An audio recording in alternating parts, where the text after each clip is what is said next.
Vítejte u závěrečného dílu ze série zaměřené na amfetamin, v kterém se podíváme na 5 zajímavostí o této látce. Jako již tradičně se mohou zvědavci podívat na literární zdroje, které jsem použil k tvorbě tohoto videa v popisku pod videem, anebo mohou také navštívit portál Knihovna drog, kde bude v dohledné době k nalezení detailní analýza této látky. No a nyní se už můžeme přesunout k první zajímavosti.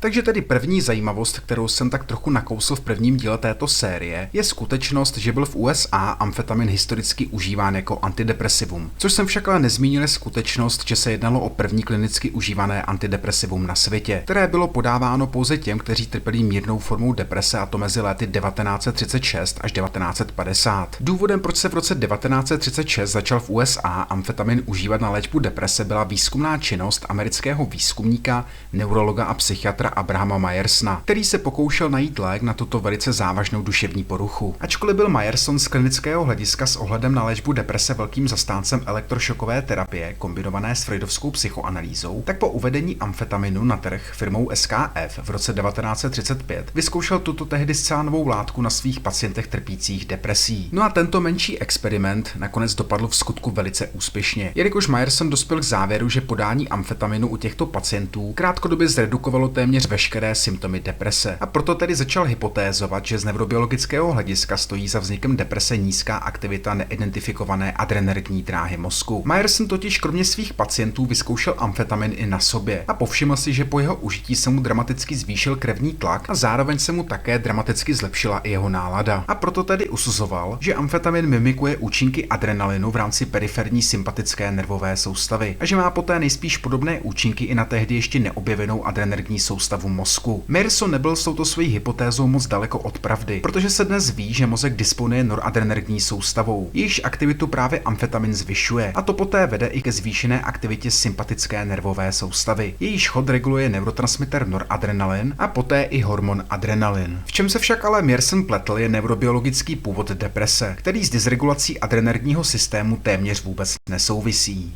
No v každém případě v září roku 1936 Myerson tyto své výzkumné poznatky odprezentoval konferenci Americké psychiatrické asociace a dále pak doporučil, aby se amfetamin podával všem těm, kteří trpí anhedonickou a ponurou až depresivní náladou, stejně tak jako těm, kteří trpí ranní kocovinou. A tak tedy od roku 1936 se začal na Myersonovo doporučení amfetamin užívat jako antidepresivum. Bohužel s postupem času začalo docházet k občasnému zneužívání pacienty, nebo také zbytečnému předepisování ze strany lékařů a psychiatrů, což v některých případech vedlo znovu k zneužívání. Dalším problémem bylo i možné stanovení špatné diagnózy, jelikož chápání deprese bylo v té době podstatně omezenější nežli dnes. A tak se občasně stávalo, že byl amfetamin předepisován i těm, co měli jednoduše jen špatnou náladu, nikoli však symptomy deprese, které by rezonovaly s diagnostickými kritérii dnešních psychiatrických manuálů. V konečném důsledku pak znovu docházelo k dalšímu zneužívání pacienty. Aby toho nebylo málo, tak amfetamin trpěl i celou řadou negativních vedlejších účinků. Od těch kardiovaskulárních až po ty psychické, mezi které patří i psychický abstinenční syndrom, který hrozil především těm, kterým byl amfetamin předepisován dlouhodobě a kteří ho následně na popud svého lékaře vysadili. V každém případě počátkem 50. let 20. století došlo k objevení imipraminu, prvního tricyklického antidepresiva, které se ukázalo být podstatně efektivnějším a bezpečnějším lékem na léčbu deprese, což v konečném důsledku vedlo k postupnému nahrazení amfetaminu imipraminem a později i dalšími tricyklickými antidepresivy. Teď tu tedy máme nějaké ty zajímavosti z druhoválečného období, do kterých jsem již zabrousil v prvním díle této série. Nicméně k informacím z prvního dílu doplním, že spojenci v čele s Američany a Brity obdrželi během druhé světové války dle odhadů historiků něco kolem 150 milionů tabletek benzedrinu. To zda všechny tyto tabletky nakonec užili, se mi bohužel dohledat nepovedlo, ale osobně bych nebyl příliš překvapen, kdyby tomu tak bylo. Další zajímavost z tohoto období se pak týká německého armádního výzkumu, který porovnával bezpečnost a efektivitu amfetaminu, tedy benzedrinu, a metamfetaminu, který byl v Německu znám jako pervitin. Účelem tohoto výzkumu, probíhajícího mezi zářím roku 1938 až květnem roku 1939, bylo identifikovat nejvhodnější stimulant, který by byl schopný potlačit únavu vojáků a zároveň nespůsoboval velké množství vedlejších účinků. V čele tohoto výzkumu stál doktor Otto Ranke, který od roku 1937 působil jako předseda katedry fyziologie na Berlínské armádně lékařské akademii. Už od samotného začátku se tento výzkum potýkal s problémy, a to kvůli skutečnosti, že myšlenka nasazení stimulantů v armádě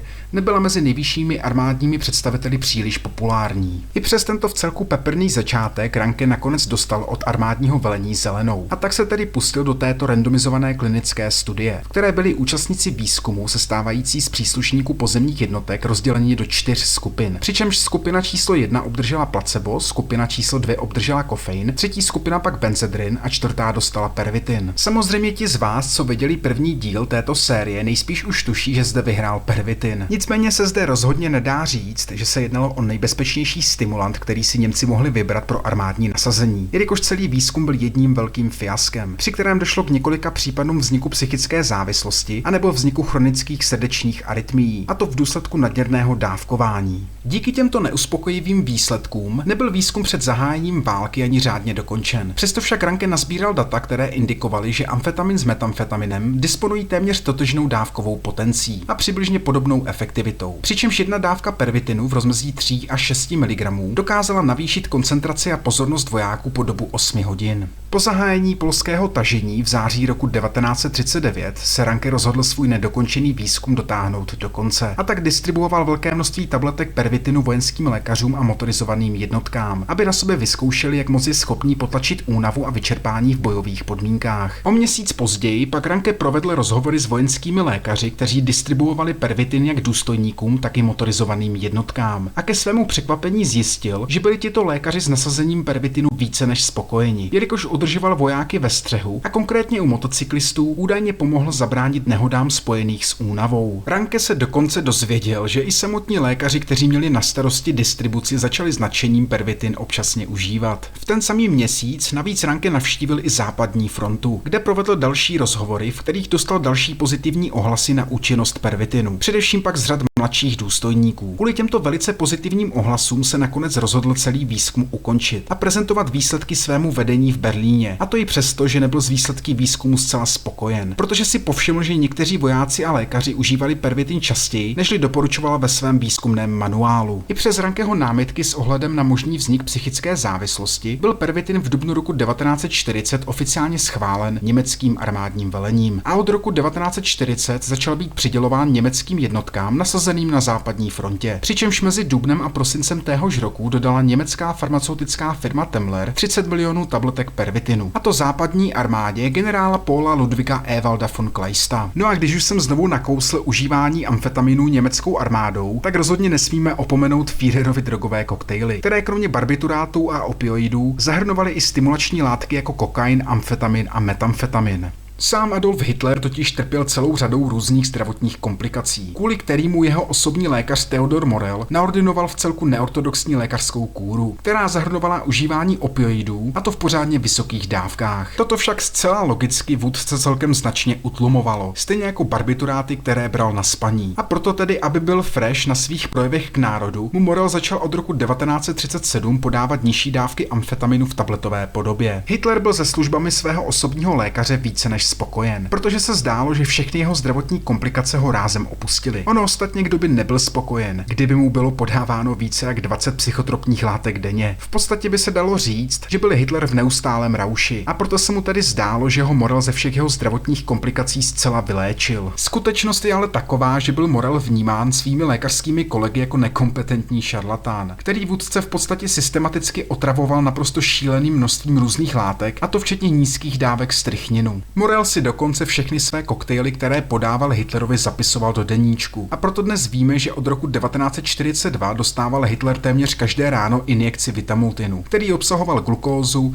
vitamíny a i pervitin. No a vzhledem k tomu, že dlouhodobé užívání metamfetaminu vede k degradaci dopaminergních neuronů, tak se na konci války začal u Hitlera projevovat velice prominentní svalový třes končetin, který je jedním z hlavních symptomů Parkinsonovy choroby v počátečním stádiu, která je právě způsobena rapidním úbytkem dopaminu v mozku. OK, Třetí zajímavostí jsou účinky amfetaminu na funkci a strukturu mozku u lidí trpících poruchou pozornosti a hyperaktivity. Anglicky Attention Deficit and Hyperactivity Disorder, tedy ADHD.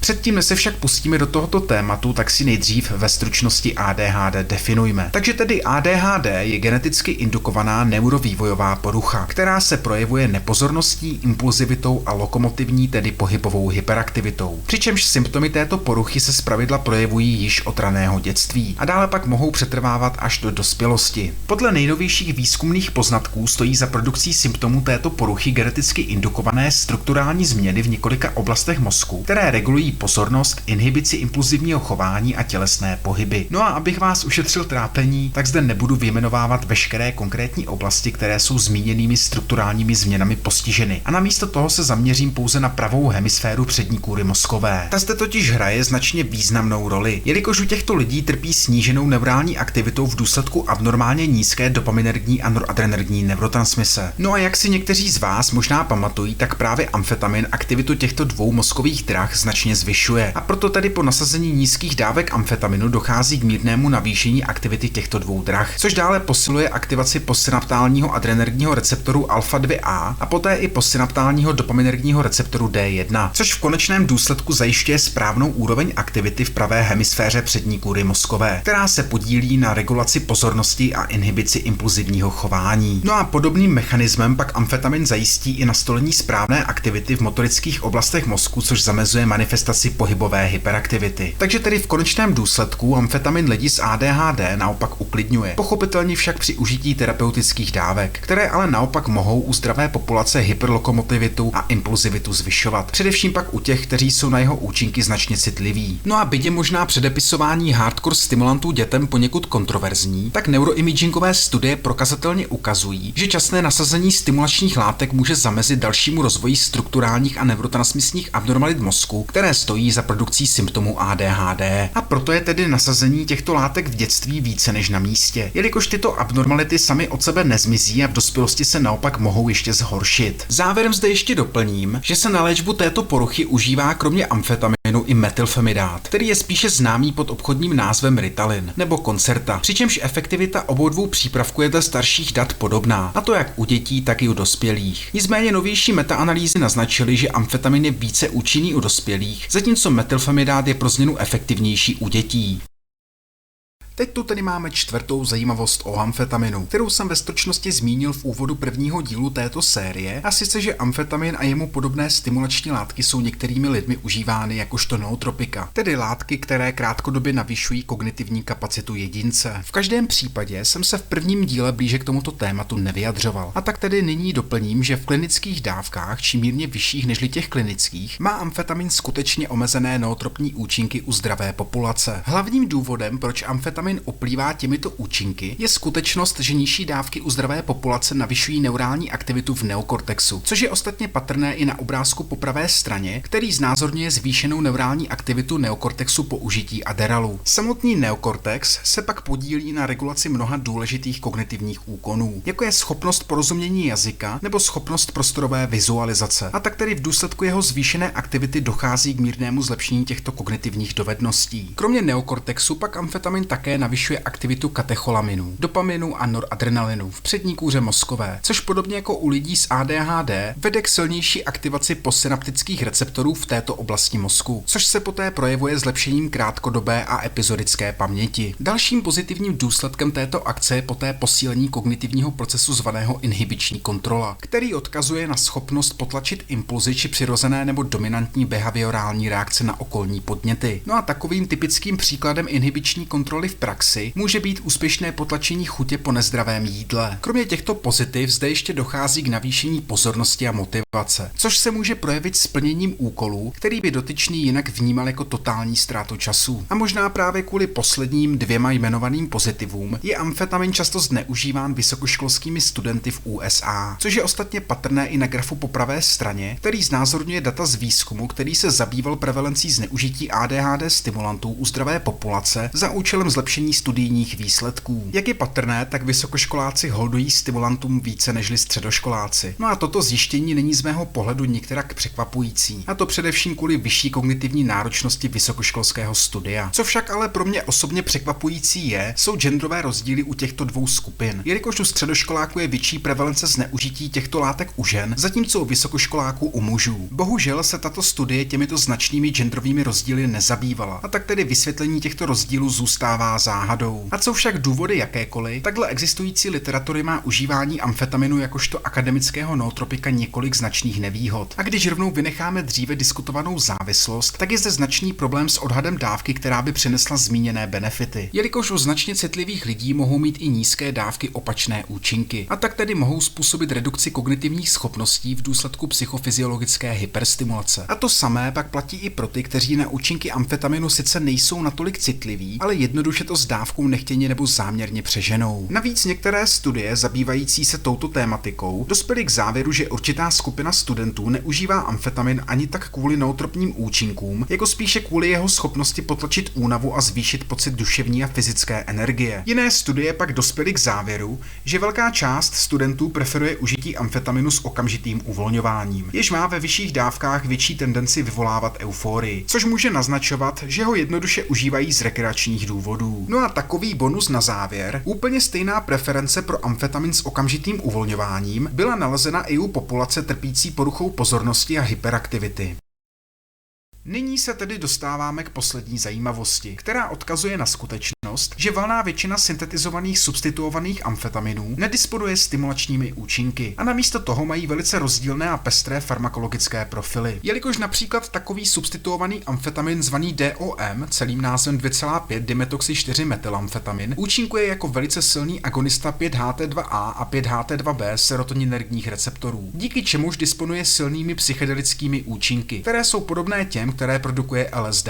Nicméně na rozdíl od LSD disponuje tento amfetamin i značnými stimulačními účinky, jelikož je stále schopný navýšit aktivitu noradrenergní dráhy a proto se tedy dá kategorizovat jako psychedelikum se stimulačními účinky. DOM však není zdaleka jediným psychedelickým amfetaminem, jelikož je součástí tzv. DOX série, která odkazuje na sérii psychedelických amfetaminů strukturálně odvozených od samotného DOM. A tudíž do této kategorie látek spadají i psychedelika jako DOB, DOC nebo DOI. No a zde ještě doplním, že valná většina DOX amfetaminů byla syntetizována doktorem Alexandrem Shulginem, který je na sobě i vyzkoušel a veškeré účinky poté popsal i ve své knize Pichkal, celým názvem Phenethylamines I Have Known and Loved, A Chemical Love Story. Další prominentní kategorie amfetaminů, které nedisponují čistě stimulačními účinky, pak zahrnují empatogeny a entaktogeny, tedy látky, které vyvolávají silný pocit empatie, interpersonální sounáležitosti a které také posilují hmatové věmy. No a z největší pravděpodobností nejznámější zástupce této látkové kategorie je bezesporu extáze, která je také známá jako MDMA a kterou jsem již analyzoval v předešlé sérii. A poté sem patří i příbuzná MDA, která ovšem může ve vyšších dávkách způsobit i produkci vizuálních halucinací, které jsou však ve srovnání se zmíněným DOM méně intenzivní. No a podobně jako je tomu u psychedelických amfetaminů, tak i tato kategorie látek produkuje znatelné stimulační účinky. Nicméně hlavním gro těchto látek je především navození euforie, empatie a zesílení taktilních věmů. No a tato kategorie amfetaminů je svým mechanismem působení nejblíže podobná samotnému amfetaminu, jelikož základní mechanismus jejich akce v mozku je téměř totožný. Avšak afinitou jsou tyto látky více preferenční vůči serotoninergní soustavě, a to převážně v důsledku metylendioxinové substituce na 3. a 4. pozici benzinové skupiny. Kromě klasických zástupců této amfetaminové kategorie sem ještě patří i takzvané benzofuriny, které jsou namísto metylendioxinové skupiny substituovány skupinou benzofurinovou. Zde je vhodné doplnit, že je tato kategorie látek relativně nová a valná většina benzofurinů byla syntetizována v 80. a 90. letech 20. století týmem doktora Davida Nicholse, který se pokoušel najít nové farmakologicky aktivní deriváty amfetaminu. No a kromě empatogenních benzofurinů tu máme také ty, které disponují čistě psychedelickými či čistě stimulačními účinky. Mezi empatogeny a entaktogeny pak lze ještě potenciálně zařadit i 4 trifluoroamfetamin a jemu podobné substituované amfetaminy, které jsou často označovány jako výzkumné chemikálie. Nicméně já osobně se zdráhám tyto látky zařadit do této kategorie, jelikož zmíněný 4-fluoroamfetamin je svými účinky značně atypický, protože v nižších dávkách produkuje stimulační účinky srovnatelné s amfetaminem, zatímco v dávkách vyšších jsou účinky velice podobné extázi, avšak dle uživatelských reportů méně intenzivní. Poslední kategorii amfetaminů pak tvoří látky s antidepresivními účinky a mezi takové patří parametoxyamfetamin, zkráceně PMA, nebo pak parametoxymetamfetamin. Tyto látky selektivně blokují serotoninergní transportéry a zároveň způsobují i obrat jejich chodu, který vede k výtoku serotoninu, avšak v menší míře nežli v případě extáze. Za zmínku pak zde stojí to, že při užití vysokých dávek mají tyto látky i mírné psychedelické účinky. V každém případě se však jedná o velice toxické látky, jelikož je u nižších dávek hrozí akutní vznik serotoninového syndromu, který může vést k přehřátí organismu a smrti. No a pokud zde mám být opravdu důkladný, tak bych mohl mezi substituované amfetaminy zařadit i katinony, které se od amfetaminů odlišují přidanou ketonovou skupinou na beta pozici aminového řetězce a které podobně jako amfetaminy disponují stimulačními, empatogenními, antidepresivními a psychedelickými účinky. Tak a tímto jsme se úspěšně dostali ke konci posledního dílu ze série zaměřené na amfetamin. Pokud se vám toto video líbilo, tak neváhejte dát like či kliknout na odběr. A pokud máte jakékoliv dotazy, tak je neváhejte psát do komentáře. No a pokud jde o téma příští série, tak jsem původně plánoval zanalyzovat příbuzný metamfetamin. Nicméně jsem se nakonec rozhodl, že zabrousím v podobném formátu do kratomu, který je v poslední době společensky velice diskutovanou látkou, a to kvůli jeho šedému postavení na trhu.